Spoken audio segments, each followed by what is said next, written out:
What's up, everybody? This is Dr. Nick with the Ask Dr. Nick show. We are episode 3, and I'm excited to answer everybody's questions that I've gathered up from this week. So for those of you that are watching it for the first time, every week it's Sunday at 4 p.m. Central Time. I make sure that I am answering questions that I've gotten throughout the week or people have sent in to me. And I used to do everything kind of one-on-one. And the only people that really got value from it were the people that were asking the question. And I just think it's all of these questions are useful to really anybody that's trying to grow their practice. So if you have any questions, please get a hold of me. Please send them in. You can put them on Instagram, Facebook, DM, email, text, however you need to get them to me, send those in. So we are going to hop into the questions here. Let me pull these up. All right, so the first question I got was from a friend of mine, Andrew Powell in Australia. Really good chiropractor, been working with him on a couple of different things, and excited for this one.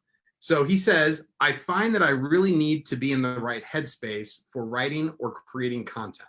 Is there anything in particular that you do to help you consistently get into that right headspace? So I think that there are two kinds of people when it comes to creating content. Those that it comes naturally to, they love like seeing themselves on film, they love documenting, they love hearing themselves talk. Sometimes I think, like if you're narcissistic naturally, I think that you really enjoy content because it basically is you getting to put your voice out into the world.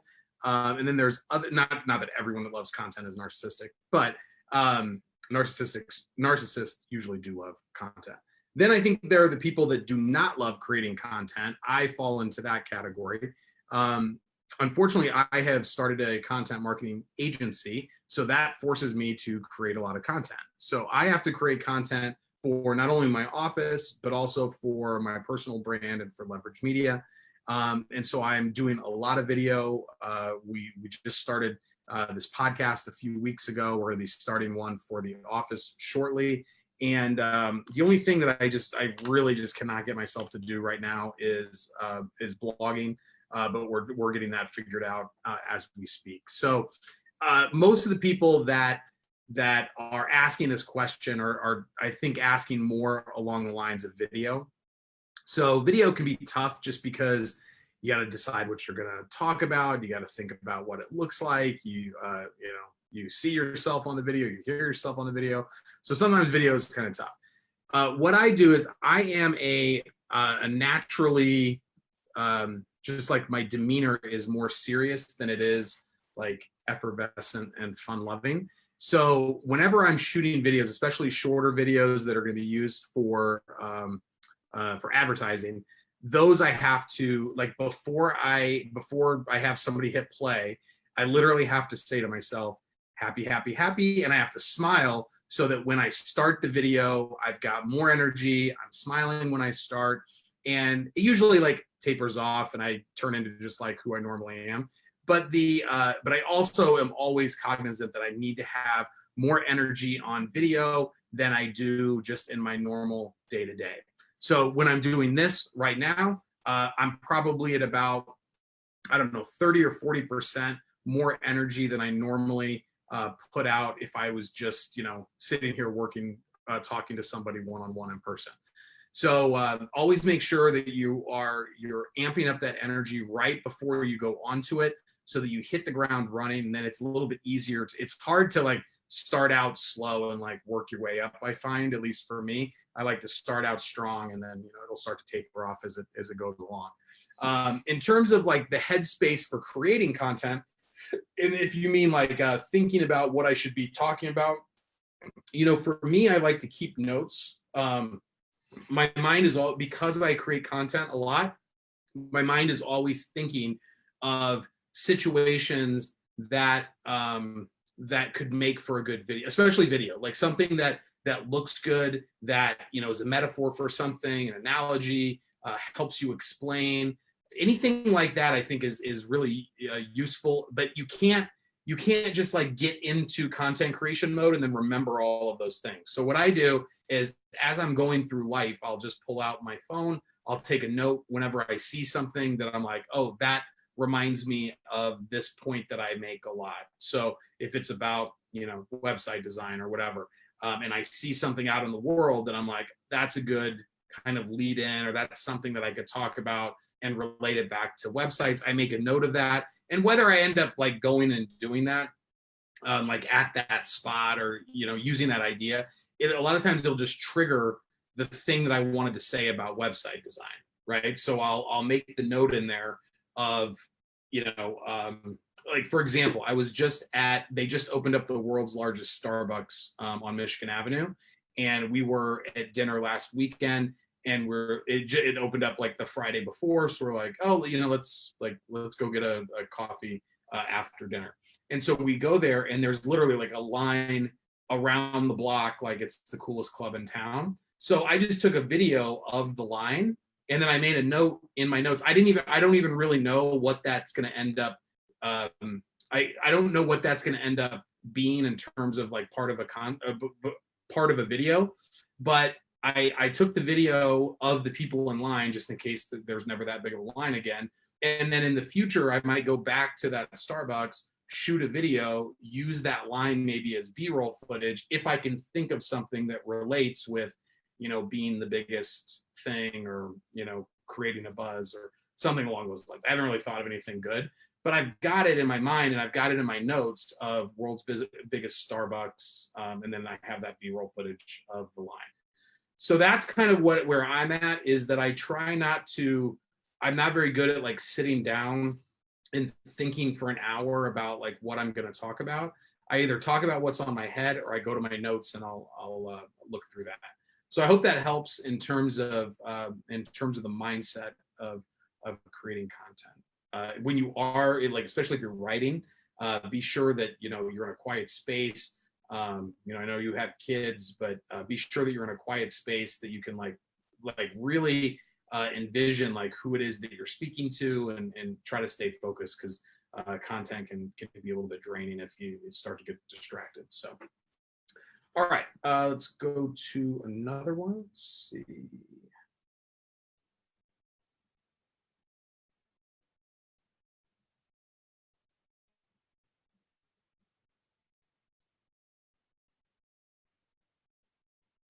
Okay, here is one from my buddy Pete.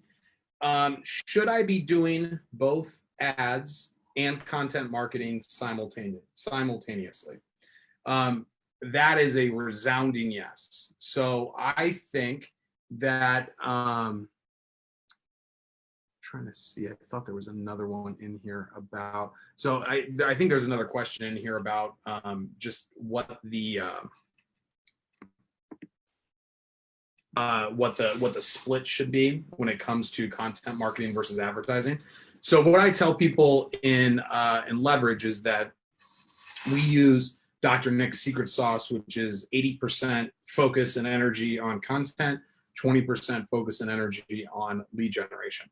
So the content creation, I think, makes the lead generation more effective. Now, does it happen overnight? No. Does it happen in a week or a month?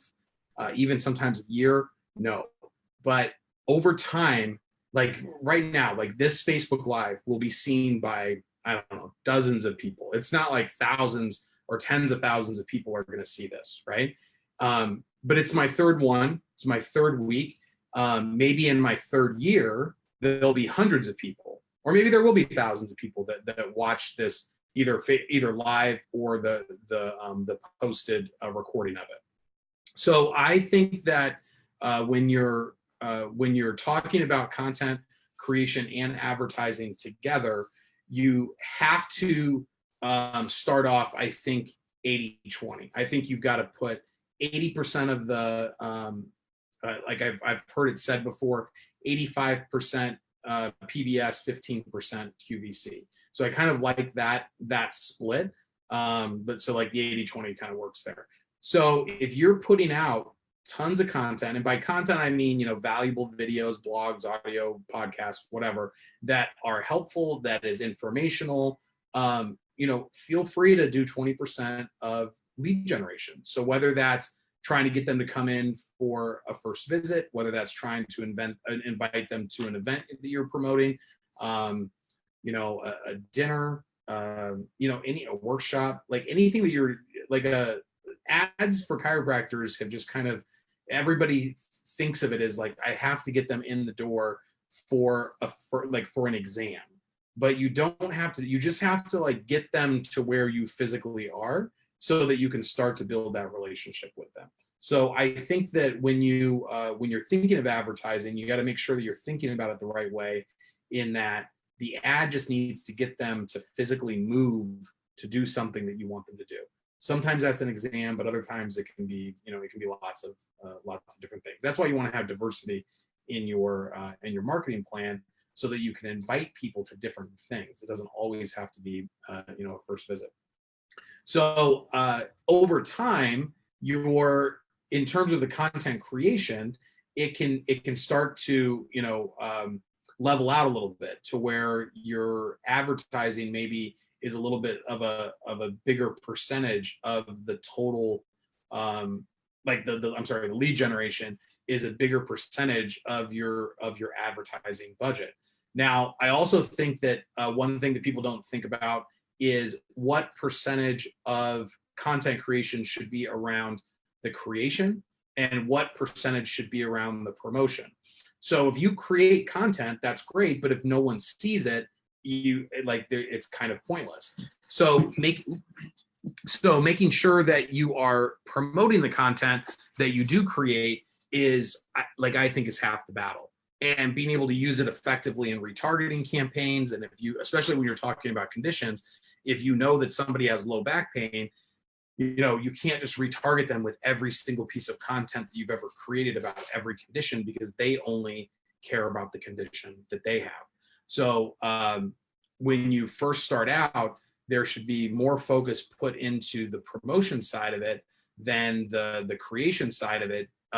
Not because the creation is not important. It's got to be good quality content, but don't overthink it. Don't think that you need to have some, big produced video, or everything has to be perfect. You just have to start getting it going, and then you've got to push that content out to whoever it is that you want to see it. My Dr. 𝐋𝐨𝐴 brand content, we started on November 4th, and we've been putting out daily content ever since then, and we plan on doing that, forevermore. And there have been bumps along the way. Things don't look perfect. There have been problems with the audio or the podcast getting uploaded the right way, and getting titled the right way. And so there's been mistakes made, but it's the only way that they're going to get fixed is if you do it. So getting it out there is the most important. Then you've got to put money behind it. You've got to put energy behind it. You have to think through, okay, what do I want to accomplish by boosting out this content? So that's one of the unthought about parts of content creation, is what percentage of your effort should be the creation and what part should be the promotion.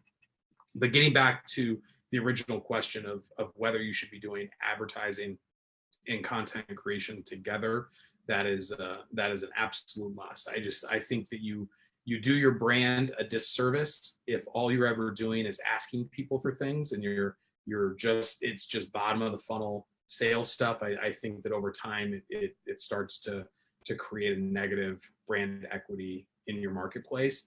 And with a local business, that can happen pretty quickly. So you want to really be careful to always stay focused on adding value with your content. So I'm just going to double check on Facebook and Instagram, see if we've got any questions.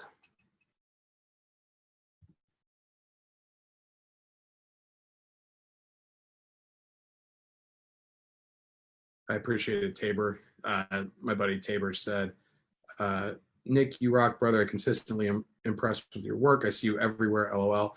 I think it's just because you like everything that I post, Tabor, and so Facebook must think that I'm your favorite celebrity. So, but I appreciate the support.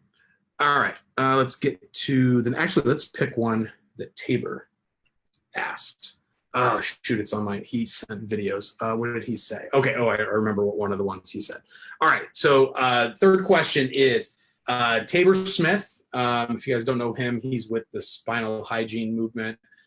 He and I just did a really great video together of kind of thinking through like what content those guys should be creating around what they do in their practice. So I'm excited about that. He was asking, he said he was creating, so he was creating videos for his patients that he wanted them to see. And he was asking two things. He asked, one, how long should they be? And two, what's the best way to get to them? So like, or I'm sorry, what's the best way to get the most views?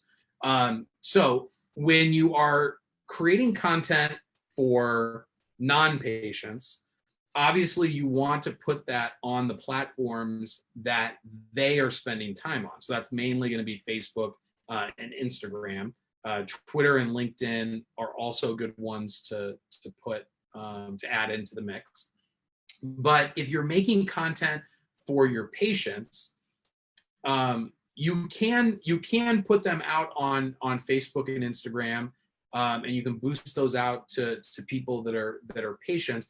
But I think you'd probably be better off to house them in a platform where you can grant them access.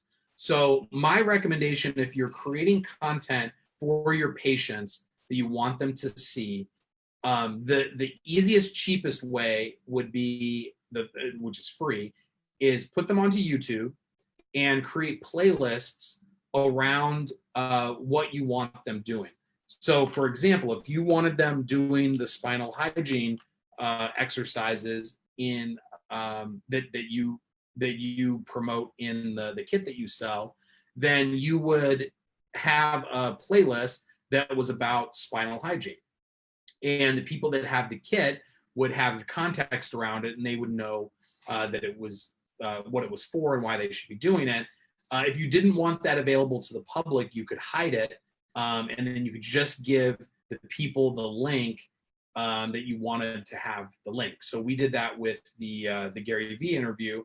Is we had an opt-in for it, and it was a private link on Facebook. So like the public, like you can't search for 𝐋𝐨𝐶 Gary Vee and find the interview because we made the link private.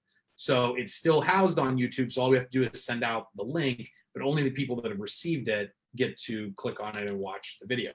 If you guys haven't seen the Gary Vee video, it's a great video of him talking about how he would grow a chiropractic practice from 0 to beyond $1 million. So that is Gary, the letter V, interview.com. So GaryVinterview.com. So for that one we did. So anyway, so you could do it on YouTube. You could do it with private links if you don't want the public to see it. If you didn't care if the public sees it, then you could make a playlist, and you could make a playlist that was just spinal hygiene, or you could do it if you wanted to do things more condition-based, you could do it on each individual condition. So you could have a low back pain playlist, a neck pain, a headache, whatever, core stability, whatever like the general overview topic is, you could send them the playlist, and then that way they would be able to see all of it. Now, what I would recommend though, is I would recommend doing, and I know you're a little bit more advanced than most, is getting a membership site. So if you have ClickFunnels, you should, I'm pretty sure it comes with, a free membership area to where you can create a product, like a digital product, and you could put it through your ClickFunnels account, and then you can give people access with a username and a password. You can just add people in there manually, and then it'll send off the invitation for it. So that would be my that would probably be my recommendation if you already have something like ClickFunnels or Kajabi or Thinkific. These are digital course platforms. So if you've ever bought a digital course from anyone, they're usually on a platform like that. Those are probably the three most teachable, I think, is a fourth one. But those are probably the most popular. ClickFunnels, if you already have an account, it's included if you have, at least with the $297 a month package. I think it's included. I don't know about the 97. So that would be easier to control, because you could actually create different products within, and you could give people different levels of access. So if it's for your patients, you don't need to worry about trying to get it in front of them on the platforms where they're spending their time, because it'll be very like hit or miss on whether they see it. You need to direct them where they need to go to watch those videos. And so you were asking how long the video should be. For those videos, they're as long as they need to be. So if it's already somebody that you have a relationship with, you can go a lot longer than if it's going out to just a cold audience. So with the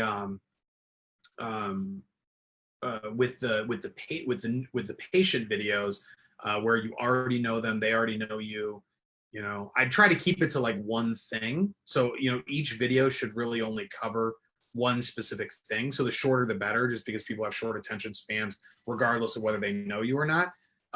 So no more than 10 minutes. But you can really dive deeper into those types of videos. If it's going out to cold traffic, like it's somebody who doesn't have a relationship with you and you're doing it for social, 3 to 4 minutes, I think, is really the sweet spot for content creation when it comes to videos, because it's long enough to where if you're talking about one specific thing, like if you're talking about, why do my headaches come, or if you're answering the question, why do my headaches come back to the same spot every time? That is 3 to 4 minutes is a good amount of time to be able to explain that principle. Anything less than that, like whenever you try to do videos in 1 to 2 minutes, there's just not enough time to really like dive deep into something. So it's tough to really give people a lot of value. So if they do watch it, they don't really feel like they got anything from it, so they're less likely to take action on it. Instagram has a 1 minute limit in the feed, but you can post things on IGTV. It'll show the first minute of the video will show up in the feed, and then they can hit a button to watch the rest of it. So the same video that you do on Facebook, you can do on IGTV. So that would be my recommendation. If you're going to be boosting things out, there's a 2-minute limit on on Instagram for an ad. So if you're going to be boosting things out and you want to include Instagram in it, you'll need to make sure that it's less than 2 minutes. But like I said, I wouldn't. 2 minutes is a tough amount of time to really like give too much value. I hope that helps. Let me see here. Let me get another one.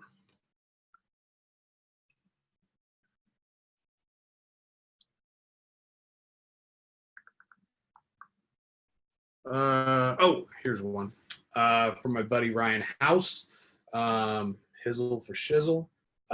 He and I went to chiropractic school together. He did much better in chiropractic school than I did, and he's one of the smartest guys that I know. One day I'll have him on. He is an MPI doctor in a very small town. Like, he went back to his hometown in Tennessee, and it's just been super successful. And sometimes I think that the functional movement, MPI, ART providers,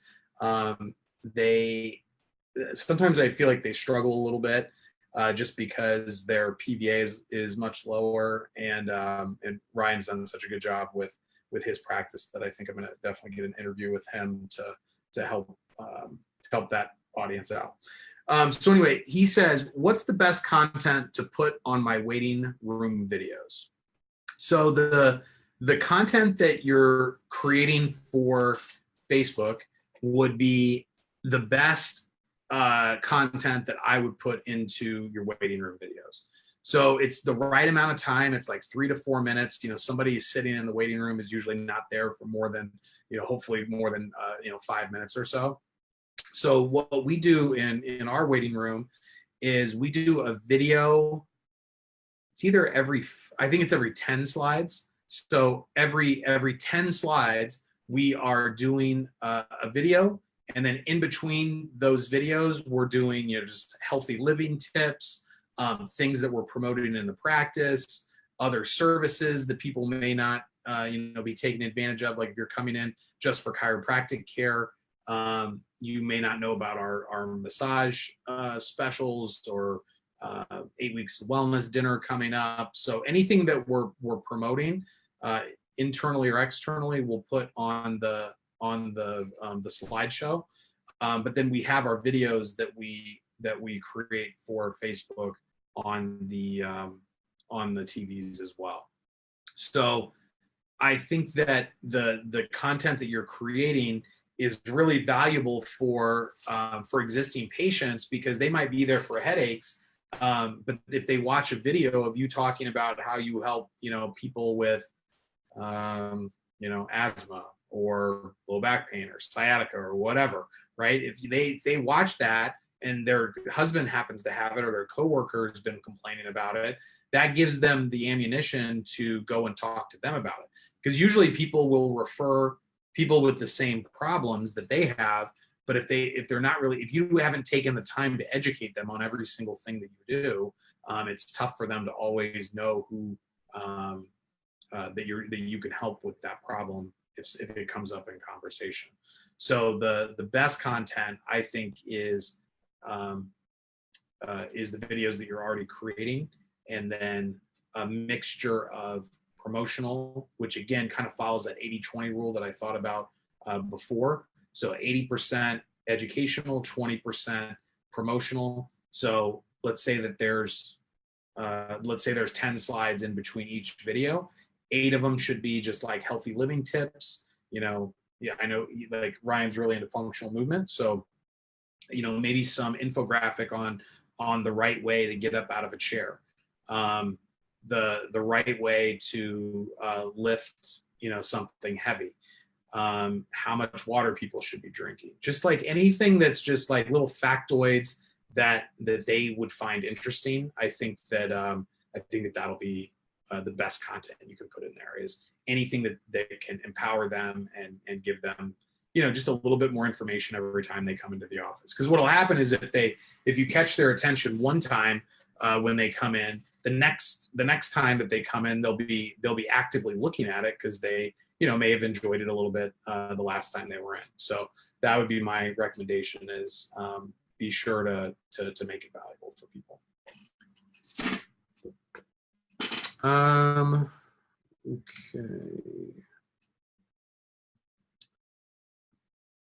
Okay.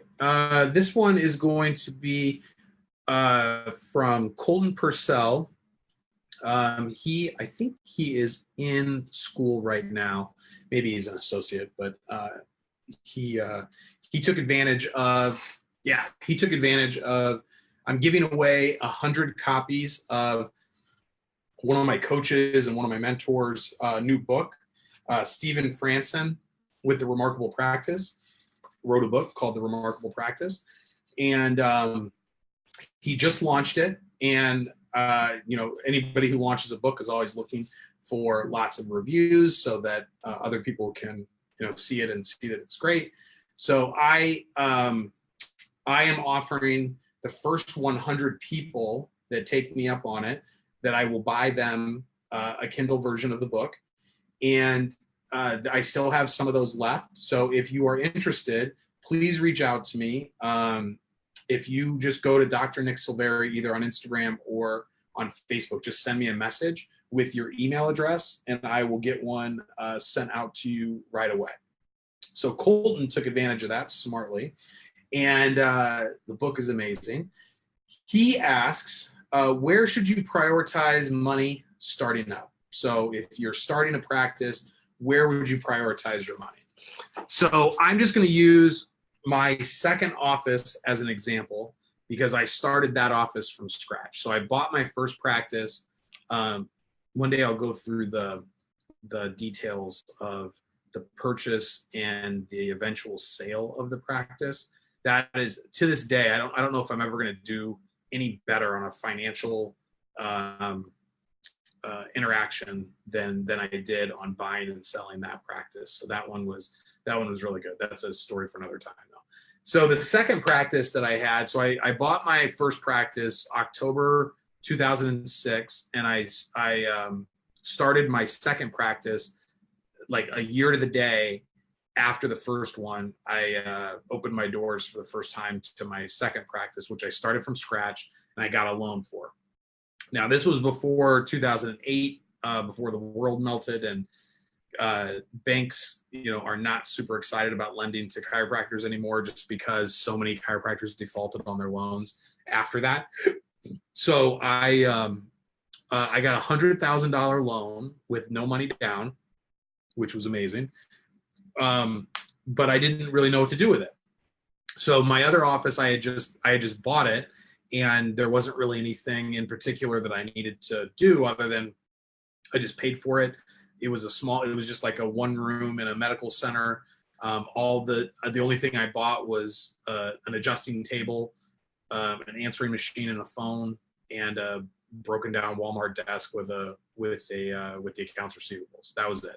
So when I started the second practice, I had to start from scratch, and I think I spent $100,000 in the span of like 2 months. I mean, on just like nonsense, just like everything Gordman sold. I bought like $3,000 worth of supplements from Brimhall, I think. I can't remember I don't know what the name of his company is, but with no like patients to sell it to, and I ended up throwing it all away just because it like they just like it went old on the shelf. I think I bought a decompression table, and I bought this piece of equipment that was for it was for like disc bulges, and it was some kind of like medieval contraption where you like strapped them in, you tightened down the right side or the left side, and then you had them go through like a pain-free range of motion. And it was it was like $9,000, I think. It all sounded amazing. And I don't think I ever used it on one patient ever. It's still sitting in storage. So if anyone wants this thing, hit me up.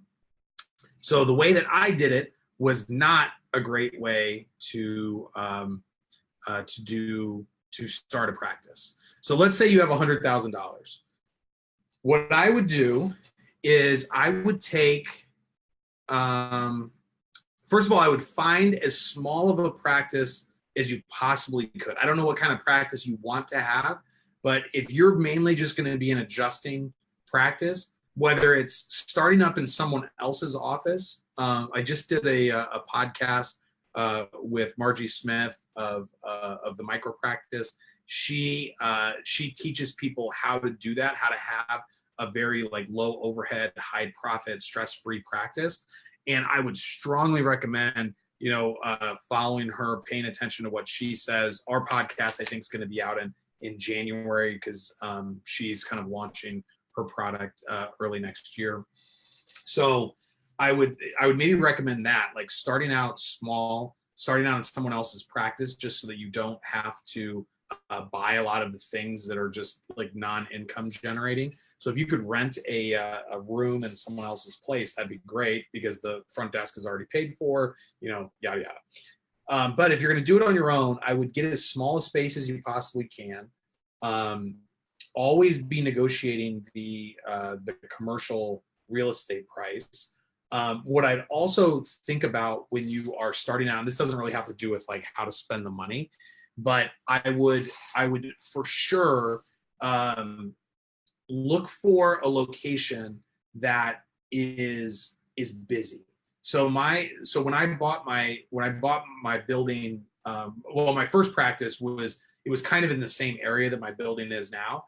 And both of them are non-trafficked areas. Like they're just kind of like pass through streets. They're not main streets. So look for where, Chick-fil-A set up, McDonald's set up, any kind of franchises are going to do their research, and they're going to try to find the busiest intersections where it's easiest to get to. There's the most traffic. Because I drive in Springfield, for example. I drive past the place where the Chick-fil-A is. I don't know, 100 times a week when I'm in town, and and if somebody drove past your sign 100 times, and then you were also doing all this other stuff that I talk about with content creation and yada yada, all of that stuff like just starts to, you know, people just start to think about you before they think about somebody else. So first of all is like, look for some, I'd be willing to pay more for, don't look for like the cheapest place, look for maybe the cheapest place that's in the most visible area. So wherever there's a lot of traffic, wherever there's a lot of activity, try to get a good negotiated price there. Now, that's going to be, those places are going to be more preferable to other businesses. So you may not be able to negotiate as much as you would like, but it's always worth it. I mean, like there's just so much commercial real estate that is sitting empty. There are so many brick and mortar stores that are going out of business. So I would never pay full price if you can for your commercial real estate. That's number one. Number two is, you know, you don't need the nicest equipment that man has ever seen in a chiropractic office. You can always upgrade later, but unless your technique needs an $8,000 adjusting table, you know, we still have $1,500 adjusting tables in my office, and we could have gotten really nice ones a long time ago, but these do just fine. Like they're probably on their fifth set of vinyl right now. I think we're getting them re-vinyled for $400 as we speak. So stay really low on that. So let's say if you had to have 2 rooms, you know, adjusting tables, I would go with, you know, $2,500 total for that. The only other equipment that I would recommend you doing is one of 2 types. One type is going to be what you need for your specific technique. Like if you need exam equipment, I'd put that in there. But the only other kinds of equipment that I would get are things that you could use in your marketing. So if you were going to do a spinal screening and you want to do surface EMG, or you want to do a thermal scan, then you can buy used substations for pennies on the dollar. I mean, there's so many people that don't use those things, and you could go and scoop them up, and you can get older versions of them. You know, we use our substation only for spinal screenings anymore. Like we don't use it in the office for exams, but we needed a second one at some point, and we bought it for like the EMG and the base. I think we bought it for like $1,500. So those are the only 2 kinds of like chiropractic equipment that I would get beyond your tables. Is what do you need for your exam and for your technique, and then what do you need to be able to market yourself? And there's so many cheap options now. Like there's the posture, what's it called? The posture app, or there's some kind of app where you do like a posture screen, I think, where you can do, I mean, we have people that like Tabor Smith, you know, who we were just talking about earlier. That guy crushes it at screenings, and he just uses the posture app now, or posture screen app. Then I would just do the basics with the furniture. I mean, that's the stuff that I went way over the top with. Bought everything brand new. I mean, you could buy, there's so much office equipment and things online that can be used. Like no one is going to, it needs to look, your office needs to look professional, but that's why you should keep it small. If you keep it small, there's not that many things that you need to buy, and you don't want to like clutter everything up. So I would find whoever's like the what's the word I'm looking for? Not stylish, but whoever has like the best like sense of, I guess, style. Yeah, whoever has the best sense of style that you know. Usually it's like, you know, a female that you're friends with. That if they can, like if you have a girlfriend or a wife or something that really has like an eye for things, they can always do a really good job of just making it look professional. I would go into other offices, especially while you're still in school. Go into other offices and see if you like certain types of design. The thing that I would probably like actually spend money on is just like a really nice like first impression. So like the wall behind your front desk, like they do really nice like stonework now, and get your logo really well done. So the things that I would invest in are your online brand. So we'll get to that in a second, but like your website, like make sure that that is really on point, and that it matches. So like get your logo done by somebody who really knows what they're doing. Don't just throw up the like active guy that every chiropractor uses in their logo. Get a really nice logo done, like come up with whatever the name is, and then talk to somebody who understands marketing and come up with a great logo and color scheme. And again, working with the designer, I think is well worth it, just because it gives the office that first impression, and it'll allow you to have kind of a consistent feel across all of your branding. So that I would say, actually, you know what, that forget the thing I just said about the about like find the girlfriend that has the most like style, the sense of style. Go hire a professional for that. Hire like a branding expert, whether they're local or online. Sometimes local works just because they'll have a little bit of a better sense of like what the local community likes. Somebody in something in a rural area, it could be like exposed barnwood versus in a city, it needs to be more sleek and modern. So I'd say maybe like a local branding person would be a good investment. And that might be, $5,000, $10,000, $20,000, depending on what all they do for you. But if you keep the space small, there isn't that many decisions to make. And so they can,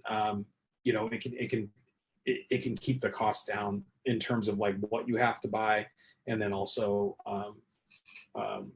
how much you have to spend for somebody to tell you what to buy. So that would be something that I would actually spend money on. So in terms of like the used furniture, if you're going with like a branding expert, or like an interior designer, they're going to probably tell you that you're going to need to buy nicer stuff. But I'd be careful that like don't buy like $10,000 coffee tables. Let's see, what else would I spend money on? The other thing is I'd take, I don't know, probably like $20,000 to $30,000. So we're probably at, I'm trying to think of where we're at. We're probably at about $30,000 right now, all in, for like the decoration of the space, signing the lease, the first. So if you could take another $30,000 and put it towards marketing, and put it towards, ads, promotion, hiring somebody to help you with that. I think that like getting the ball rolling instead of trying to bootstrap it, and like do all of the on the ground bootstrapping stuff as well. But if you can be spending money right away, whether it's on Google ads or on Facebook ads, getting like the content is going to be, what I think you should start doing from day one to build, because the sooner you start, the sooner it's going to start to have an impact. But in terms of like getting people in the door right away, you want to be, really pushing hard to try to get people through the door. That also includes, buying lunches if you're doing lunch and learns, having a really nice grand opening, buying people coffee when you go out for networking. So all of those things, even like the bootstrapping stuff, it still costs money. So I'd take $30,000 and I'd put it into a bank account separately, and I would use that strictly for marketing purposes. Nothing should be touched out of that unless it is to promote the practice. And then the rest of it I would keep for a rainy day. So let's say a third, a third, and a third. A third goes into producing your space. And this is assuming you get a $100,000 loan. A third goes into to creating your space. A third goes into promoting, and a third goes into a rainy day fund. And the rainy day fund, you can use that money, like if you're ever short on rent or utilities or whatever, you can use some of that money. Now, hopefully, by having that marketing fund, you'll be profitable from day one. I'd strongly recommend anybody who is starting out to listen to, what was the podcast? I did a podcast with Tabor that was really good. for getting started immediately, especially because I think, Tabor was in someone else's office when he first started. So that was a good story. And he talks a lot about spinal screenings in there. And then Dave and Cheryl Isler, I did an interview with, I think it posted earlier this week. And that one was amazing in terms of like how to use networking to grow your practice from the ground up. So those two things, you know, but again, all of those things cost money. So you gotta have the money to be able to invest in the BNI membership, the buying the equipment for the spinal screen, or paying for the booth for the spinal screen, or whatever it might be. So a third of it, make the place look nice and professional and clean. A third of it goes to promoting the practice, and then a third goes to the rainy day fund.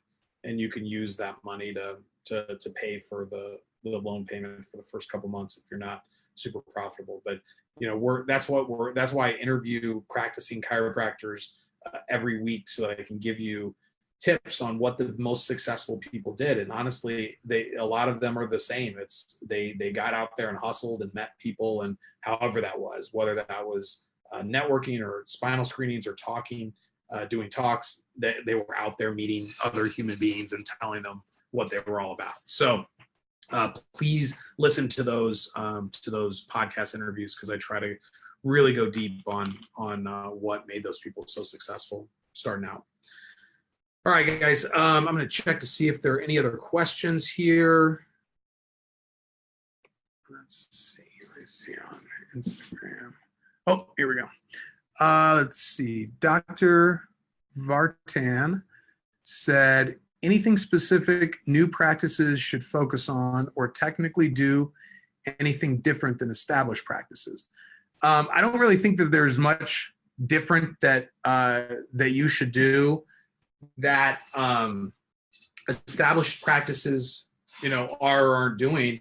But you're just going to have to, you've got more time than money when you start out. So like what I just talked about, getting out there and hustling, like you like hit the ground running, you know, like before you even open, you get out there and you start meeting people, you start trying to add value to their businesses and their lives, and start referring. Like I said, that Dave and Cheryl episode, man, that one is gold for how to do networking the right way. Is there anything that you would do differently though? Like I'm trying to think if there, because I would like for all existing practices, or I'm sorry, established practices, to be doing the same thing. There's no reason why you should ever stop that, unless you just don't want to grow, don't want any more business, then you can. But when you first start out, is there anything different? I would maybe go on my paid strategy. I would maybe go a little bit heavier on like getting people in the office advertising versus brand building right away, because you just have limited amounts of income.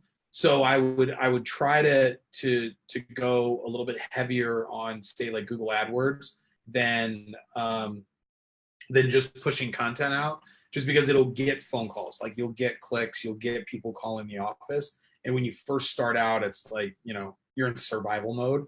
So I'd get outside of the office more. When you get established, you don't have as much time, and so it's harder to get out and network.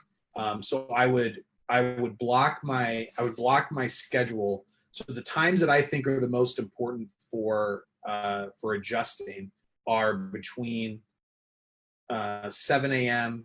and 10 a.m. And if you can do lunch hour, 12 to 1 is always, people always want to come in over lunch. And then from 3 to 7.